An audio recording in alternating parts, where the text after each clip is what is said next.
Hello बच्चों, let's see this question. The question says in absence of ozone layer, which radiations may enter in Earth's atmosphere? And this is a very short answer type question. हमें इसमें बताना है कि अगर ozone layer present नहीं होगी, absent होगी, तो कौन सी रेडिएशंस जो है अर्थ के एटमॉस्फेयर में एंटर कर सकती हैं. की concept of this question is की कॉन्सेप्ट क्या है यहाँ पर. Ozone layer.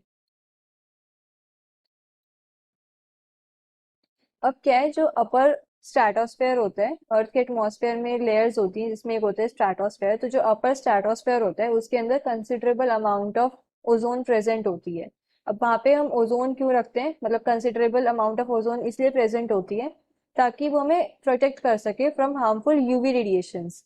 सन में से क्या है, यूवी रेडिएशंस आती हैं, अल्ट्रा वायलेट रेडिएशंस जिसे हम बोलते हैं, एंड वो हार्मफुल होती है हमारी स्किन के लिए और ह्यूमन बींग्स के लिए. तो देयरफॉर उन रेडिएशन से बचने के लिए अपर स्ट्रेटोस्फेयर के अंदर ओजोन लेयर प्रेजेंट होती है, जो क्या करती है, प्रोटेक्ट करती है हमें हार्मफुल यूवी रेडिएशन से.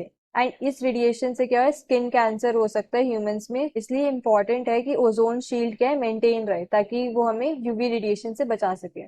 सो क्वेश्चन में यही पूछा था, in absence of ozone layer which radiations में enter in earth's atmosphere. The answer will be UV radiations, or we can say ultraviolet radiations.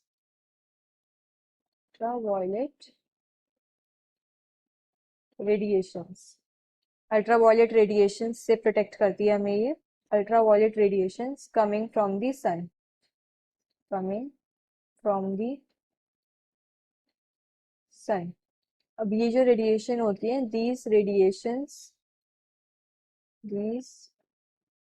radiations cause skin cancer, cause skin cancer, और you can say skin diseases होते हैं. Therefore ये harmful होती है human beings के लिए, in humans.